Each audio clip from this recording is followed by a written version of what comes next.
Je suis ravie de vous retrouver pour le vlog du mois de novembre. Novembre est pareil à une vieille récitation que l'on ne récite plus, que l'on oublie au grenier des mémoires et abandonne aux bouquinistes, aux broncanteurs, aux vieux papiers, sans se soucier que ces mots, ces images, ces couleurs, sa mélodie continuent d'exister entre les feuillets desséchés sous la couverture défraîchie, racornie, imprégnée d'odeurs d'automne, et vouée misérablement au ratissage des allées, au tas de feuilles mortes que des irrévérents brûlent au fond des jardins, sans se soucier que son humus, ses brindilles, ses dentelles nervurées et poudre végétale sous la couverture décolorée d'une terre durcie, répètent en secret les formules du printemps, et de point, point, car les virgules des lombriques y suffisent. J'ai choisi ce petit texte parce que, justement, à propos d'Halloween, dans une des séquences, on avait dans le tirage cette idée que on avait la mise en sommeil pour l'hiver et qu'elle avait un caractère sacré, et je vous expliquais que en réalité, si la nature se repose à partir de maintenant, il y avait déjà la préparation, mais en sous-main, on ne la voit pas, du printemps, de la nouvelle végétation. Et je vous expliquais que la meilleure preuve était que on voit déjà sortir des fleurs sous la neige en hiver. Et donc, fatalement, ça se prépare déjà maintenant. Et donc, j'ai choisi ce petit texte comme introduction. Et je vous retrouve directement pour la première séquence. Et je vous retrouve pour la séquence sur le reposoir des saints, qui est assez fournie ce mois-ci, puisque j'ai retrouvé pas moins de 4 saints dans mon oracle des saints. Alors, on va commencer par Saint Hubert, qui est justement fêté aujourd'hui, le 3 novembre. On commence par un chasseur qui tua son ours à l'âge de 12 ans. Déjà, ça pose son bonhomme. Ce n'est pas un chichi. Et puis au début, sans être pour autant un gros débauché, il mène la belle vie, les femmes, le vin, la bonne chair, la chasse. Jusqu'au jour où il se met à pourchasser un cerf un vendredi saint, alors que c'est interdit. Que ça coûte un sacré paquet de péchés d'un coup. Et lui, au lieu de se rendre à la messe, il est à galoper derrière le cul du cerf avec ses chiens et son épieu pieux au poing. Mais voilà que d'un seul coup, le cerf s'arrête, se retourne et le regarde en plein les yeux dans les yeux. Hubert en est tout ébloui, car il voit briller une croix entre les cornes et il entend une voix grave vibrer dans le ciel lui reprocher sa conduite. Que c'était pas bien ce qu'il faisait et tout et tout. Hubert se sent alors complètement ébranlé et il se dit qu'il va changer de vie et se convertir. C'est ainsi que Saint Hubert est devenu grand apôtre des Ardennes et patron des chasseurs.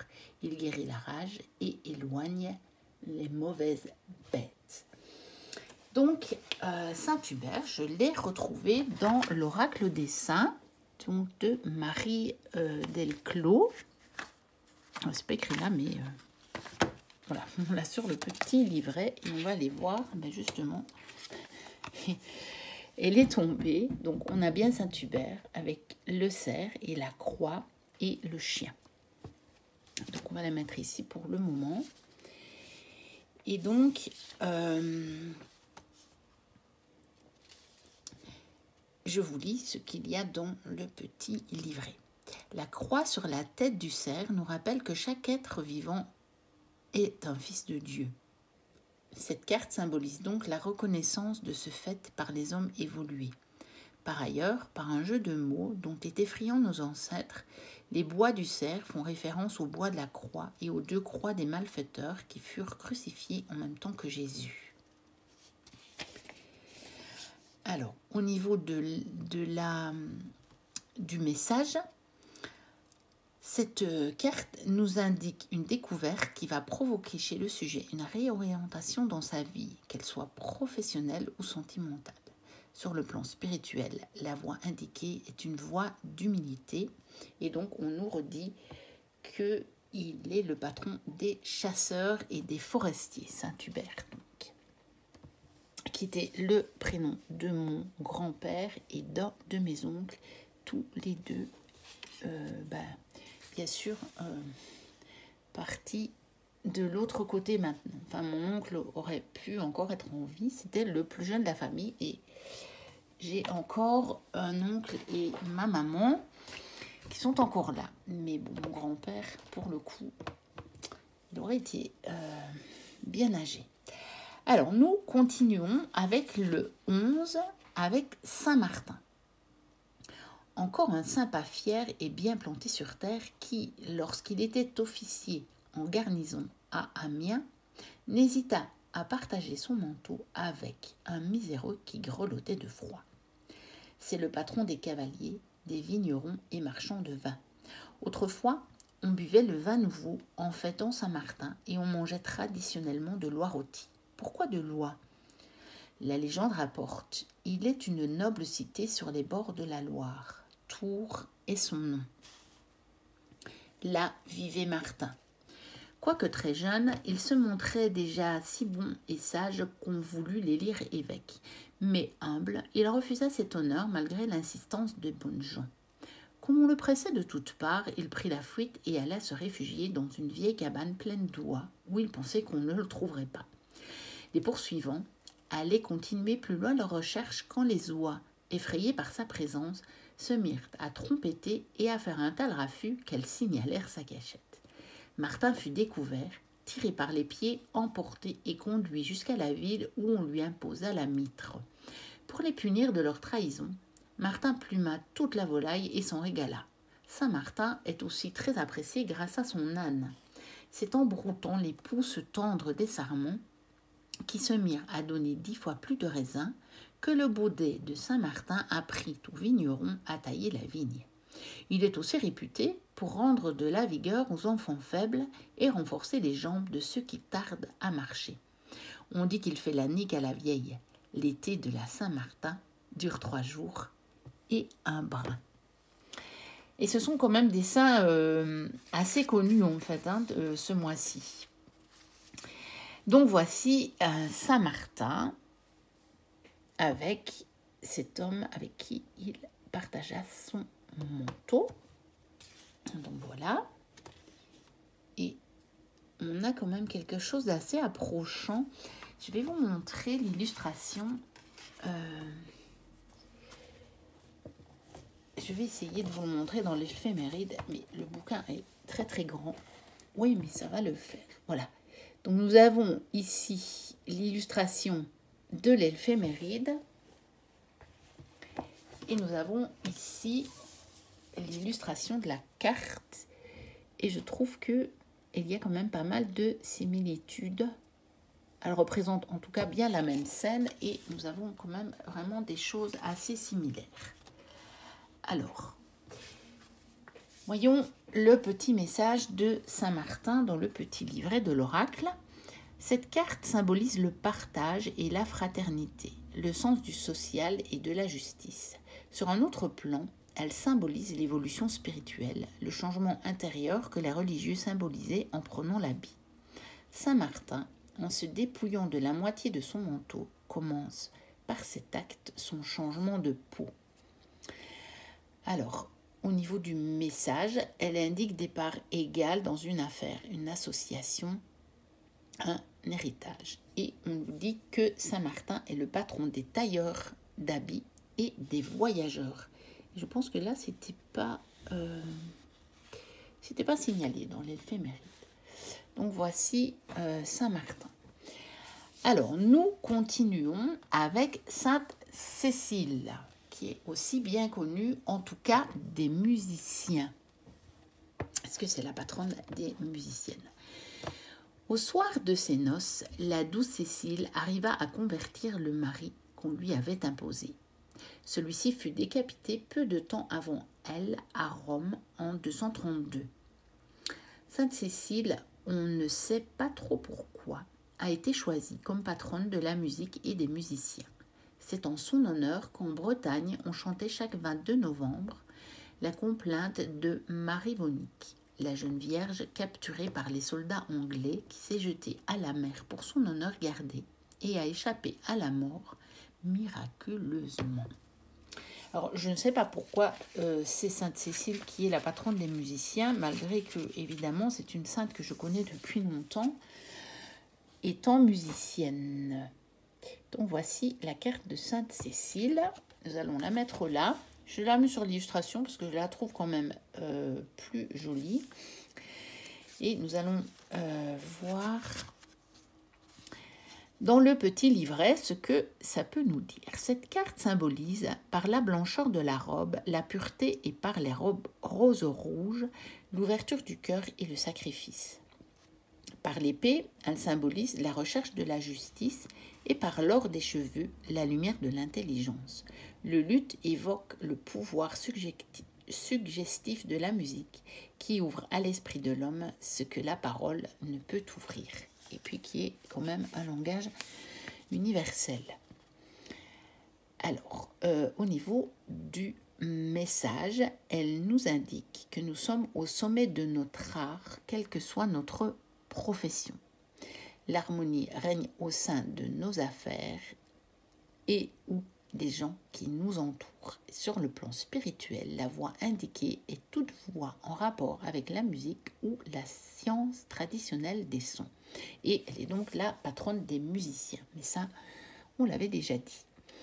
Et nous terminons avec Sainte Catherine le 25, et qui est donc encore une sainte qui est bien connue, hein, la Sainte Catherine. Voilà. Donc voici la carte. Je vais la mettre là. Donc, la gracieuse sainte qui fait trouver des amoureux. Déjà au XVIe siècle, les jeunes filles et les femmes jeûnaient le 25 novembre. Les premières pour obtenir un bon mari et les autres pour s'en débarrasser. Définitivement. Sainte Catherine ayant été condamnée à subir le supplice de la roue, on ne devait pas en faire tourner le jour de sa fête. Les charretiers, dont elle est la patronne, s'abstenaient de rouler. On allait même jadis jusqu'à arrêter les horloges, les moulins, tous les engrenages en mémoire de son martyre. C'est surtout la sainte patronne et protectrice des cousettes, couturières, des jeunes filles à marier. Les Catherinettes sont les jeunes demoiselles en âge de convoler et encore célibataires qui coiffent Sainte Catherine. Autrefois, elle se rendait à l'église habillée et couronnait sa statue avant d'inviter les garçons à un banquet suivi d'un bal.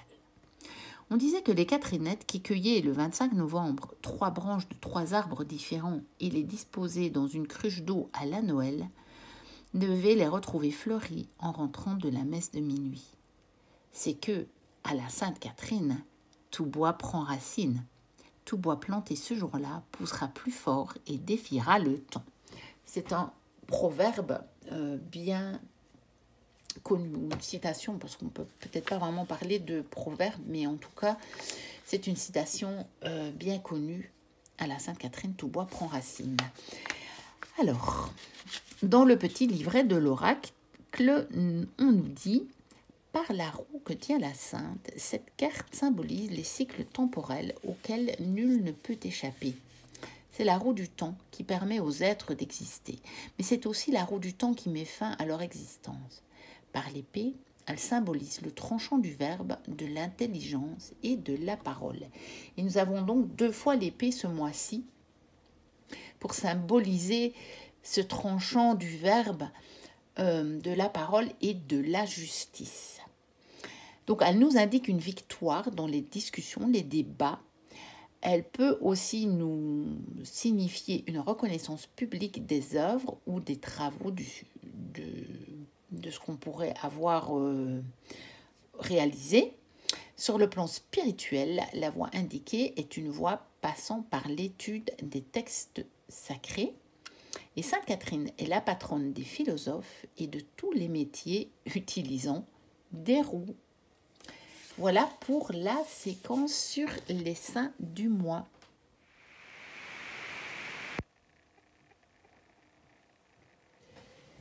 Et je vous retrouve pour la séquence sur les animaux du mois.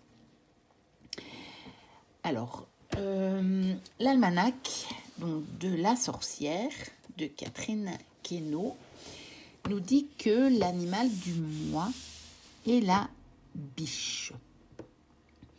La biche représente la douceur, l'innocence, la faculté d'écoute, la grâce et l'appréciation de la beauté dans l'équilibre, la connexion avec la déesse des forêts, la capacité à donner, à faire des sacrifices. Porter cet animal totem est une des manières de les rappeler constamment à son souvenir.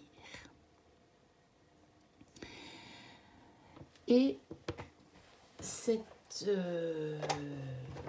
animal, cette biche, je l'ai retrouvée dans l'oracle des druides. D'ailleurs, les animaux du mois, je les ai tous retrouvés dans l'oracle des druides, curieusement ce mois-ci, et pas dans d'autres oracles. Et donc, c'est assez intéressant, on va dire. Donc, voici la carte qui est magnifique, hein, parce que les cartes de cet oracle sont absolument sublimes. Donc, c'est un oracle de Philippe et Stéphanie Cargom et qui a été illustré par Bill Worthington. Et donc, il est magnifique. Moi, j'ai une ancienne édition. Je voulais retrouver cette édition-là. En fait, je l'ai retrouvée d'occasion parce qu'il y a un livre avec une couverture en dur. Donc, j'avais réussi à le trouver. Alors, on va se mettre cette magnifique carte ici. Voilà, pendant que je vais vous lire le message de la biche pour ce mois-ci. Donc, elle nous dit: la biche nous apporte la douceur et la grâce du principe féminin. Homme ou femme, si nous intégrons les qualités de la biche à notre personnalité, nous accéderons à un niveau plus élevé de subtilité et d'élégance. Le daim et la biche blanche en particulier nous invitent depuis le royaume des fées et l'au-delà. Ils nous invitent à dépasser l'élément matériel et superficiel de la vie et à discerner le cœur des choses et les causes plutôt que les effets. Debout dans le soleil ou au clair de lune, la biche nous invite à partir explorer l'au-delà et la dimension spirituelle de la vie. Voilà pour le message de la biche. Alors, dans l'almanach, donc je vais la mettre là, on va la remettre après les animaux les uns à côté des autres. On nous dit aussi que l'oiseau du mois est la corneille. Et donc, c'est intéressant parce que vous allez voir que dans l'éphéméride, on nous parle du corbeau et qu'on sait très bien que les deux animaux sont très proches. D'ailleurs, je vous lis ce qu'il y est indiqué dans l'almanach.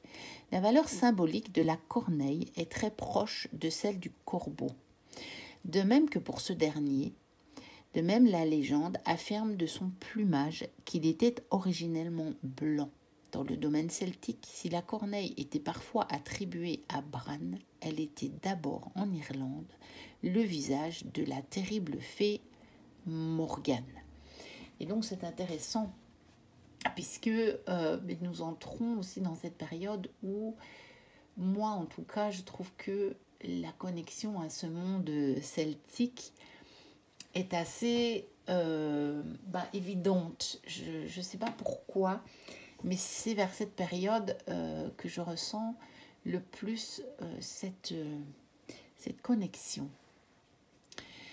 Donc, nous allons aller voir directement ce qu'on dit du corbeau dans l'éphéméride. Donc, le corbeau, il personnifie la nuit, l'hiver, les ténèbres, les malheurs et accompagne la morrigan et la banshee lorsque sous les fenêtres, elles vont crier leur funèbre présage. En Écosse, c'est sous sa forme que la Cailleach, la sorcière de l'hiver, s'envole au-dessus des campagnes, lancer et étendre ses malédictions. S'ils se rassemblent en cercle, perchés dans leurs corberets, ricanent et coassent toute la journée, c'est qu'ils échangent des recettes de poison et d'envoûtement et se racontent leurs méfaits du temps où ils chevauchaient le balai. Avide de charogne, il a toujours fréquenté les champs de bataille, les charniers, les gibets, en criant « Cadavre, cadavre !» Les Celtes ont surtout retenu sa sagesse, son intelligence, ses prédictions. Il était un messager de l'autre monde et leur avait enseigné la fabrication d'un onguent qui guérissait les blessures des flèches empoisonnées. Et donc, comme je vous disais, le corbeau, je l'ai retrouvé également dans l'oracle des druides et on va aller voir directement le message. Donc, le voici. Donc, un très beau corbeau que je vais mettre ici. On ne le verra pas. Je le mets là. Voilà. Comme ça. Donc, le corbeau. Le corbeau nous offre l'initiation, la protection et le don de prophétie. Par initiation, nous entendons aussi bien les cérémonies formelles qu'une initiation au mystère d'un nouveau poste ou métier. Cet oiseau est le signe que quelque chose meurt en donnant naissance à quelque chose de nouveau. Grâce au corbeau, nous pouvons atteindre une guérison profonde en pratiquant ce qu'on peut appeler la réconciliation des contraires, pour résoudre les conflits enfouis dans notre inconscient ou issus de notre passé. C'est quand même assez intéressant puisque il nous propose rien moins que de réconcilier nos parts d'ombre et nos parts de lumière. On comprend mieux pourquoi il y a quand même beaucoup de jeux dans lesquels figure le corbeau. Je ne les ai pas sortis, je n'ai pas tout cherché parce que je crois que j'en aurais eu pour des heures, mais on retrouve régulièrement cette figure dans les oracles. Et il y a encore un petit message supplémentaire ici, justement sur la guérison que le corbeau permet. Capable de passer d'un monde à l'autre, le corbeau symbolise le processus de guérison provenant d'une confrontation radicale avec l'inconscient, l'ombre et les aspects les plus sombres et dangereux de la psyché.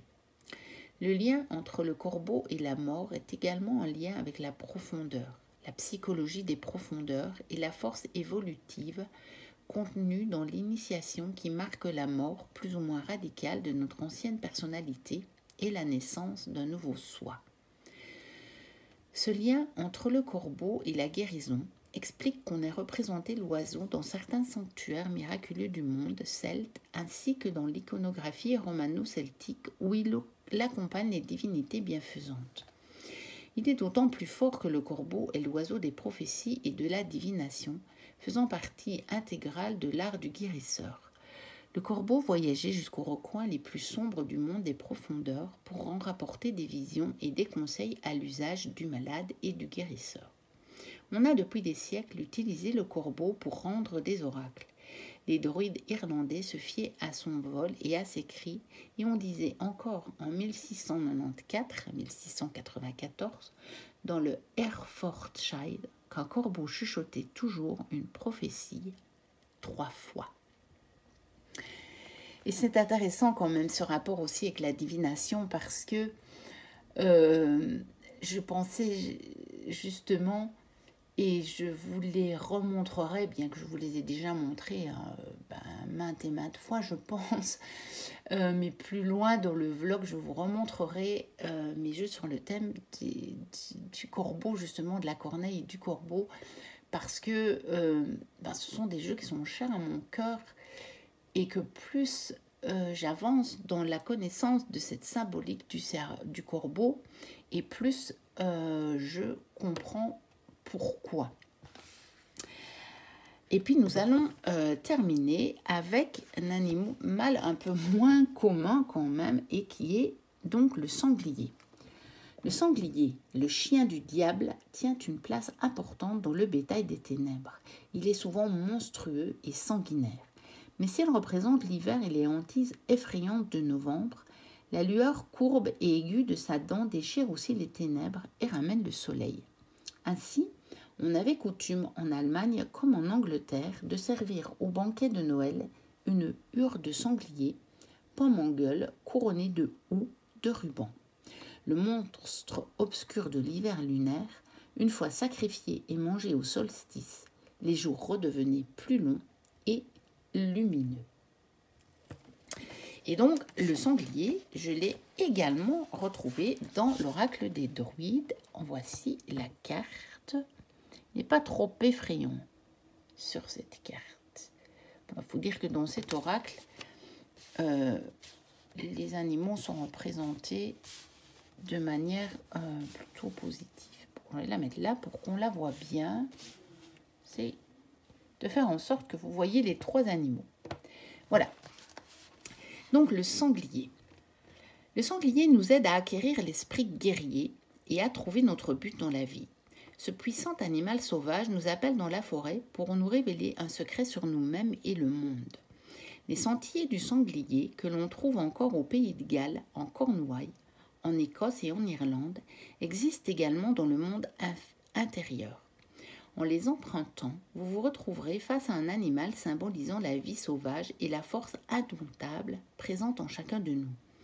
Observez-le de plus près et vous découvrirez qu'il représente aussi la déesse. Il peut vous inspirer des chants ou des poèmes. Sa peau vous apporte la guérison et sa force primitive vous rend apte au commandement. Cette carte vous invite à exploiter votre énergie et votre instinct sauvage au service d'actes héroïques dans ce monde qui a tant besoin d'être éclairé et apaisé. Et bien que cet oracle date, je ne sais pas si je vais pouvoir retrouver la date. Est-ce que je vais pouvoir retrouver la date? Alors, il date quand même de 1994, donc 1998-98 pour l'édition française. Donc, ce n'est vraiment pas un oracle récent.